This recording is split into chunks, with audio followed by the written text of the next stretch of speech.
Teniente. La voz del almirante era como una cuchilla que cortaba el aire estéril y silencioso de la sala de reuniones.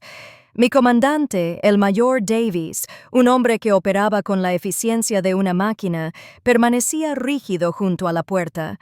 Al otro lado de la mesa pulida estaba sentado mi padre, y el almirante Peterson, un formidable oficial de 2 estrellas, lo miraba fijamente.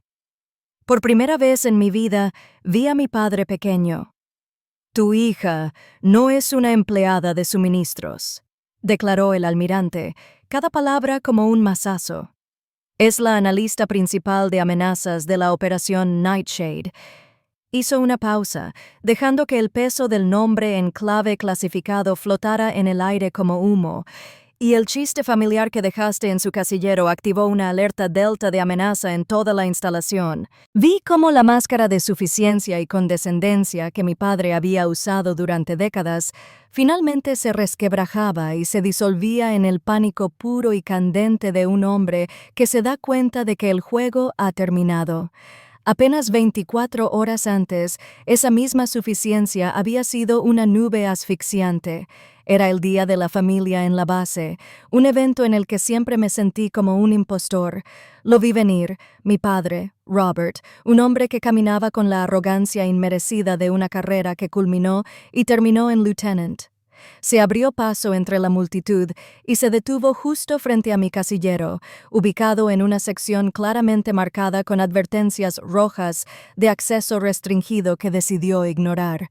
A mi lado estaba mi compañero, el sargento de artillería Rex, un marine de carrera cuyo silencioso gesto de respeto valía más para mí que 1000 medallas. Mi padre ni siquiera lo reconoció.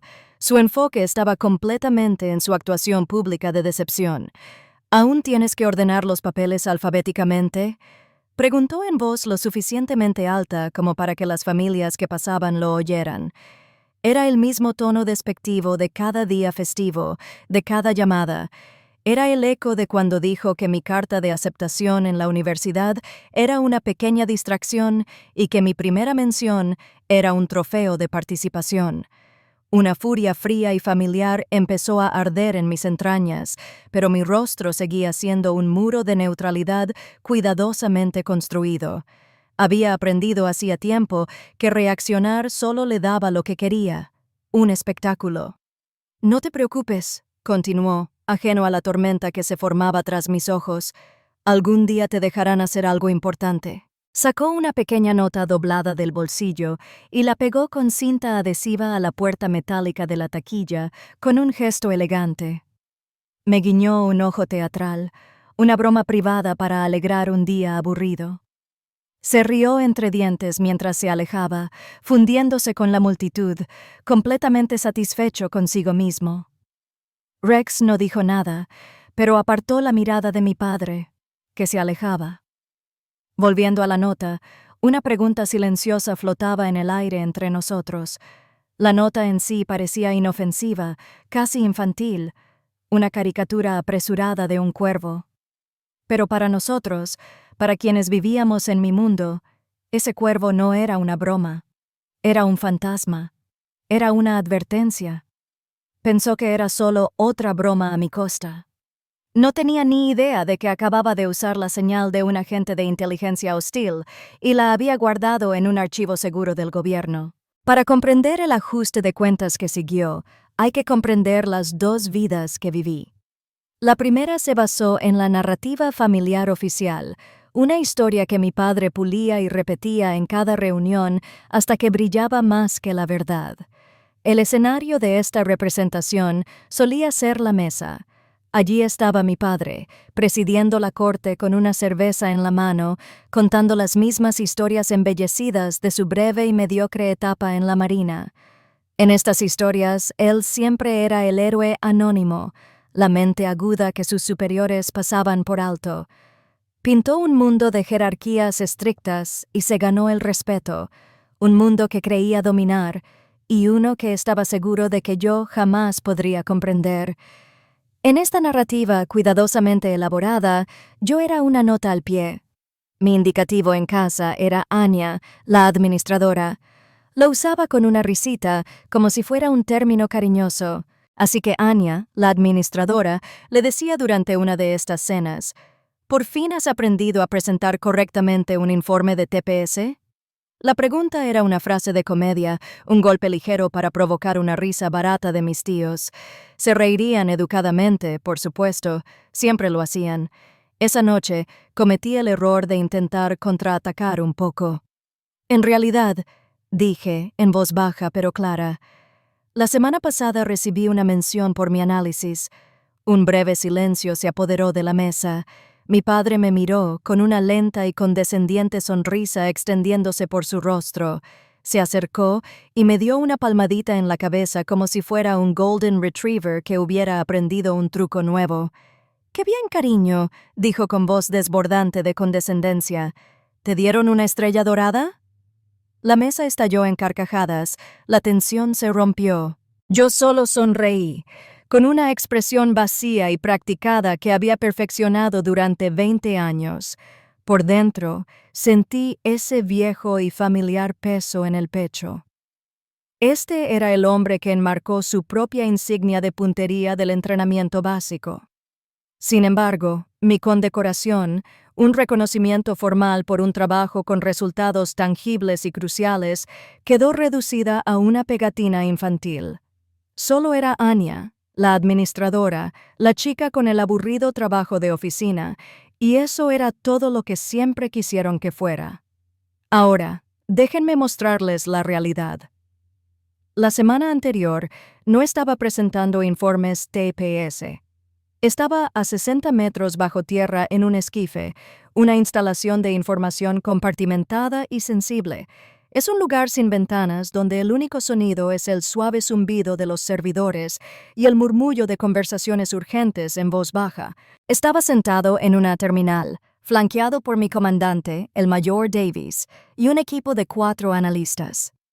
Durante 72 horas, habíamos estado rastreando un aumento repentino de conversaciones hostiles a través de una red satelital comprometida. Era una cascada de datos cifrados, millones de fragmentos sin sentido, y buscábamos una sola gota de veneno. Me ardían los ojos de tanto mirar la pantalla, pero entonces lo vi. Era un fantasma en la máquina, una secuencia recurrente de código corrupto que no encajaba con el patrón descifrado. Era un susurro. «Estoy realizando un análisis probabilístico del origen de la señal», dije con voz monótona, sin delatar la adrenalina que me recorría el cuerpo. La anomalía no es un ruido aleatorio. Es una señal portadora enmascarada. Mis dedos recorrieron el teclado, sorteando 3 capas de camuflaje digital. Un mapa apareció en la pantalla principal. Un círculo rojo parpadeaba sobre un puerto de aguas profundas. La señal se conectaba a los manifiestos de embarque comercial. El mensaje oculto contenía una frase escalofriante, una referencia al cuervo.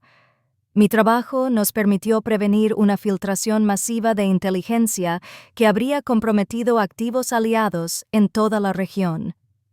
La tensión en la sala se disipó, reemplazada por una profunda exhalación colectiva de alivio. El mayor Davies, un hombre que medía sus palabras como un artificiero cortacables, simplemente me miró desde el otro lado de la terminal. Asintió con firmeza. «Buen trabajo, especialista», dijo en voz baja, pero que resonó por toda la sala. «Nos acabas de ahorrar 6 meses de trabajo». No hubo aplausos ni palmaditas en la cabeza. Solo hubo un respeto absoluto y silencioso de las únicas personas en la Tierra que sabían lo que realmente hacía. Ese simple gesto de asentimiento fue más reconfortante que cualquier elogio que mi padre me hubiera dado. La única otra persona que pudo vislumbrar mis 2 mundos fue mi compañero de equipo, el sargento de artillería Rex, un marine de carrera asignado a nuestra fuerza de tarea conjunta. Rex era un hombre de pocas palabras, pero lo veía todo. Había visto mi trabajo en el esquife y cómo me trataba mi padre el día de la familia. Nunca me lo dijo directamente, pero comprendía el juego al que me obligaban a jugar. Se convirtió en mi escudo. Siempre que un colega curioso en la base me preguntaba a qué me dedicaba, yo le daba mi tapadera. Historias sobre logística y gestión de suministros, Rex sería quien entraría. Sí, Ese papeleo logístico que maneja Sharma no es broma, decía con una expresión muy seria. Toda la base se desmoronaría sin ella. Era nuestra broma interna. Usó su narrativa despectiva como mi mejor defensa. Sabía que la verdad no se trataba del inventario. Se trataba de inteligencia. Sabía que yo no era un oficinista. Era un cazador. Durante años le dejé creer su narrativa. Era más fácil. Me mantenía a salvo. Pero al colocar ese símbolo en mi casillero, no solo había insultado a Anya, la administradora, había irrumpido en el mundo del especialista Sharma, había entrado en mi terreno y en mi ámbito nos regimos por reglas diferentes. Durante un largo rato después de que se fuera, me quedé mirando el dibujo caricaturesco del cuervo. La antigua yo, la yo de la mesa, habría sentido el familiar aguijón de la humillación. Habría arrugado la nota, la habría tirado y habría enterrado la ira. Pero allí, de pie, con mi uniforme, sentí una especie de cambio. Años de intentar razonar con él, de buscar su aprobación, de esperar que finalmente me viera. Todo se esfumó. Una confrontación emocional era inútil. Él solo respetaba un lenguaje, el de la autoridad y la consecuencia. Y en mi mundo, yo lo hablaba con fluidez. Sin decirle nada a Rex, saqué con cuidado la nota de mi casillero, sujetándola por los bordes. Fui directo a las oficinas de mando y entré en la oficina del mayor Davies sin llamar. Levantó la vista de una pila de archivos con expresión interrogativa hasta que vio lo que tenía en la mano. Dejé la nota en su escritorio. La miró fijamente y, por una fracción de segundo, su máscara profesional se desvaneció. Vi que apretaba la mandíbula y que sus ojos se endurecían como el pedernal. Reconoció el símbolo al instante gracias a mis informes sobre amenazas. Esto ya no era un asunto familiar. Era una incursión. Me miró, luego a la nota, y su voz era fría como el acero. «Consíganme, NCIS». En menos de una hora, estaba sentada en una sala de interrogatorios estéril, no como hija, sino como la principal experta en la materia. A los dos agentes del NCIS, sentados al otro lado de la mesa, no les importaba la dinámica disfuncional de mi familia. Les importaba el símbolo, su significado y el protocolo que se había violado. Ya no era Anya, la administradora. Era la especialista Sharma, la analista principal de la operación Nightshade, y estaba proporcionando testimonio experto sobre una posible amenaza a la seguridad. Mientras hablaba, sentí una extraña sensación de distanciamiento, una fría precisión que me dominaba. Mi padre había pateado un avispero, creyendo que era una colmena. No tenía ni idea de lo que estaba a punto de surgir. Después de la entrevista, me senté frente a mi terminal y comencé a redactar mi informe oficial de incidentes. Mis dedos se movían deliberadamente sobre el teclado, traduciendo años de frustración personal al lenguaje desapasionado y metódico del protocolo. Comunicación no autorizada dejada en un lugar seguro, escribí, utilizando simbología de inteligencia hostil conocida. Sabía que esas palabras específicas desencadenarían una revisión automática de alto nivel. Fue entonces cuando recordé el aviso sobre la inspección de seguridad de toda la base programada para el día siguiente, una inspección que dirigiría el propio almirante Peterson. El momento era perfecto. Fue una oportunidad única, una coincidencia perfecta. En la sección final de mi informe, agregué una solicitud formal para que el civil responsable de la comunicación, Robert Sharma, estuviera presente en la sesión informativa. Mencioné la transparencia procesal. Fue una decisión fría y calculada, envuelta en la lógica intachable del sistema. Envié el informe directamente al mayor Davies para que lo firmara. Lo leyó con el rostro impasible y me miró. Vio exactamente lo que estaba haciendo, tendiéndole una trampa procesal tan perfecta que mi padre no tendría más remedio que caer en ella. No había juicio en su mirada, solo una silenciosa comprensión. Tomó su bolígrafo y rubricó la solicitud, marcándola para la revisión personal del almirante. «Ya no se trata de que sea tu padre, especialista. dijo con voz firme. Se trata de la cadena de mando y la integridad de la base. Deja que el sistema funcione. En ese momento, me dio la única aprobación que realmente necesitaba. Mi padre pensó que le estaba dejando una broma a su decepcionante hija. No tenía ni idea de que su nombre era ahora el principal en un expediente activo de contrainteligencia del NSIS y que lo habían convocado formalmente a una reunión donde no estaría al mando. La sala de reuniones de mando estaba diseñada para intimidar. Era una habitación fría y estéril, dominada por una enorme mesa pulida que reflejaba las intensas luces del techo. No había ventanas, ni decoraciones, nada que ofreciera comodidad o distrajera de la seria actividad que se desarrollaba entre sus paredes. Ya estaba sentado a la mesa, una parte silenciosa de la arquitectura de poder de la sala. A la cabecera se sentaba el almirante Peterson, flanqueado por su ayudante y el comandante de la base. A mi lado estaban el mayor Davies y los dos agentes del NCIS con rostro impasible. Éramos un panel de autoridad institucional sombría, y a esta sala mi padre fue escoltado. Entró con esa arrogancia inoportuna que le resultaba familiar, con una sonrisa burlona impresa en el rostro. Claramente creía que estaba allí para aclarar un malentendido burocrático tonto que su dramática hija había causado. Me vio sentada a la mesa, participando en los trámites oficiales, y su sonrisa burlona se amplió hasta convertirse en una mirada de pura condescendencia. Soltó una risita incrédula. «Anya, ¿qué es esto?», preguntó, con un ligero eco en la silenciosa habitación. «¿Les dijiste que arrugué tus papeles?». Por un instante vi un destello de cada comentario desdeñoso, cada broma despectiva que había hecho. Esta era la última. La última. Sostuve su mirada con una expresión indescifrable. No tuve que decir nada. El sistema estaba a punto de hablar por mí. El agente principal del NSIS rompió el silencio. Su voz, monótona, absorbió toda emoción. «Señor, ayer a las 14 horas se acercó y dejó esta nota en una taquilla segura del gobierno.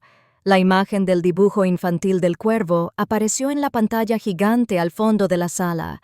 La mirada de mi padre lo siguió, con un destello de fastidio en el rostro. «Usted ha declarado», continuó el agente, «que esto era una broma familiar». El agente hizo una pausa, dejando la frase en el aire.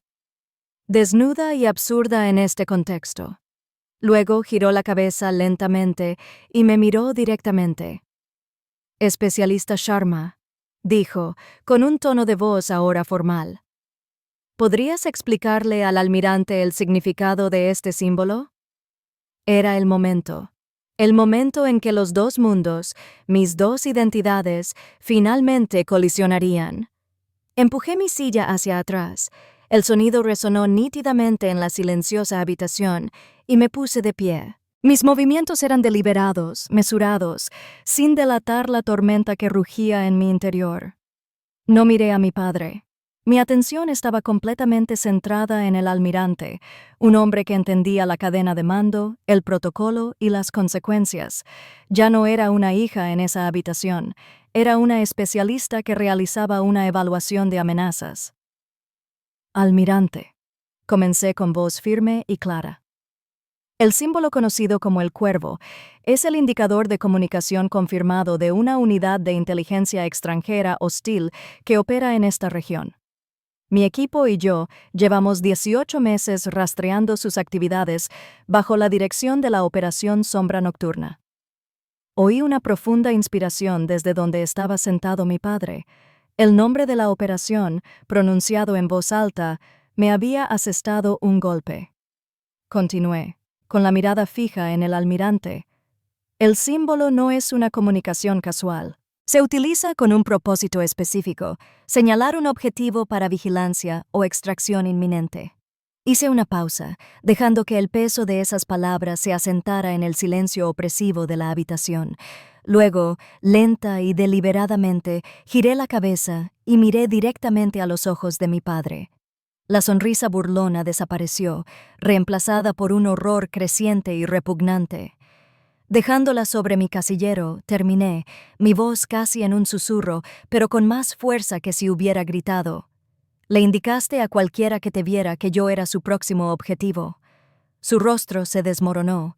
La sangre se le escapó tan rápido que parecía un fantasma, con la piel pálida y húmeda. Abrió y cerró la boca, pero no emitió ningún sonido. Finalmente, tartamudeó. Su voz era áspera. Era de un hilo de correo electrónico sin clasificar de la semana. Lo vi. Me pareció gracioso. Su excusa fue patética, la defensa de un niño, y se desvaneció bajo la fría mirada del almirante Peterson. El almirante se inclinó hacia adelante. Su voz, un siseo letal, interrumpió por completo a mi padre. Que haya tratado un indicador de amenaza conocido como una broma es inquietante, teniente. Usó el viejo rango como un arma, recordándole a mi padre el mundo en el que fracasó. Que lo colocaras en el casillero del mismo analista que lideraba la operación en su contra es una violación de seguridad de primer orden. Mi padre, despojado de su bravuconería, hizo lo único que le quedaba. Intentó recuperar un ápice de autoridad enderezando la espalda por reflejo, sacando pecho como si su rango, extinto hace tiempo, pudiera protegerlo. No podía. En esa habitación, él no era un oficial retirado, ni siquiera era padre. Era un civil que, ciega y estúpidamente, había puesto en peligro una misión crucial de seguridad nacional. No era nada. Se había pasado toda la vida intentando hacerme sentir insignificante. Al final, fue mi puesto clasificado lo que lo hizo completamente insignificante. Las últimas palabras del almirante fueron pronunciadas con la rapidez e impersonalidad de una guillotina. Su acceso a la base queda revocado con efecto inmediato. No alzó la voz. No le hacía falta. La autoridad silenciosa en la sala era absoluta. Será escoltado fuera de estas instalaciones y se le prohibirá el acceso a todas las instalaciones del Departamento de Defensa hasta que se realice una investigación completa. Pueden retirarse. Mi padre se quedó allí un momento, una versión vacía del hombre que había entrado, sonriendo con suficiencia apenas 10 minutos antes. Parecía sin palabras, destrozado y pequeño. 2 policías militares entraron en la habitación. Su presencia fue una confirmación silenciosa e innegable de que su mundo acababa de terminar. Se pararon a ambos lados de él y no se resistió. Mientras lo acompañaban hacia la salida, no me miró ni una sola vez. No era un acto de ira ni de desafío. Era la mirada vacía de un hombre que finalmente se había vuelto completamente irrelevante. Tras el clic de la puerta al cerrarse, la tensión opresiva de la habitación finalmente se disipó. Fue reemplazada por algo más, un respeto profundo y silencioso dirigido exclusivamente a mí. El almirante Peterson se giró. Su expresión ya no era severa, sino pensativa. «Especialista», dijo, y el título le pareció diferente, más pesado. Su gestión de esto fue ejemplar. Seguiste el protocolo ante una provocación profundamente personal y poco profesional. Hizo una pausa, mirándome con una intensidad que nunca había experimentado en un superior. La insensatez de tu padre ha confirmado irónicamente la importancia crucial de tu trabajo y tu propia indispensabilidad para él. Simplemente asentí, incapaz de articular palabras. No era triunfo lo que sentía. Era una extraña e inquietante sensación de orden que se restauraba en el universo, como si finalmente se hubiera quitado un gran peso que ni siquiera sabía que llevaba. 6 meses después, me encontraba en esa misma sala de reuniones, pero ya no estaba a un lado. Estaba a la cabecera de la mesa donde se había sentado el almirante. El rango en mi uniforme era diferente. Mi título era diferente. Ya no era especialista. Ahora dirigía mi propio y pequeño equipo de análisis para la operación Nightshade, un ascenso acelerado por recomendación directa del almirante Peterson. En los asientos donde habían estado los agentes del NCIS estaban los miembros de mi equipo, con la mirada puesta en mí, esperando mi evaluación. y en la silla que había ocupado mi padre estaba sentado el mayor Davies. Ya no era mi comandante. Era un enlace de otro departamento y estaba allí para recibir mi informe. Los patrones de comunicación recientes de los activos muestran una desviación de los protocolos establecidos, expliqué, señalando los complejos flujos de datos que se mostraban en la pantalla principal. Esto sugiere una de dos cosas: o están bajo presión o se preparan para una exfiltración. La sala estaba en silencio. Todos los oficiales y analistas estaban pendientes de mis palabras. Escuchaban, confiaban en mi análisis, respetaban mi autoridad. Esto pensé. Así es como se supone que debe sentirse una familia. No se construyó sobre la obligación ni un apellido compartido. Era una estructura forjada en el fuego de un propósito compartido, respeto mutuo y una competencia innegable. Aquí no había bromas condescendientes ni palmaditas en la cabeza, solo el tranquilo y poderoso vínculo de confianza forjado bajo presión. Una noche, después de un largo día siguiendo una nueva pista, estaba sentado solo en mi oficina, con las luces de la ciudad centelleando a lo lejos. Mi teléfono vibró con un mensaje de un número desconocido. Mi primera reacción fue profesional, un posible contacto no registrado. Pero al abrirlo, las palabras que aparecieron en la pantalla eran de un fantasma. Era mi padre. Anya, lo siento mucho. No tenía ni idea. Siguieron más palabras, un largo párrafo de excusas, explicaciones de arrepentimientos y justificaciones, pero no las leí. Vi esas primeras frases y no sentí nada, ni rabia, ni satisfacción, ni siquiera lástima, solo silencio. Un silencio inmenso y apacible en un lugar donde una tormenta había azotado mi vida entera. Su disculpa, las palabras que antes habría dado cualquier cosa por escuchar, ahora carecían por completo de significado. Eran la llave de una cerradura que ya no existía. Mi paz ya no dependía de su aprobación. Era mía. Me la había ganado.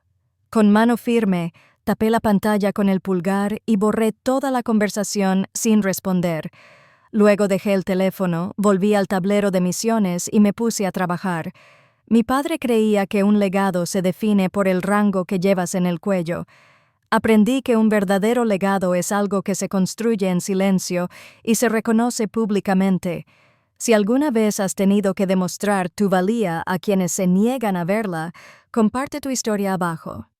En esta comunidad, tu experiencia siempre es reconocida.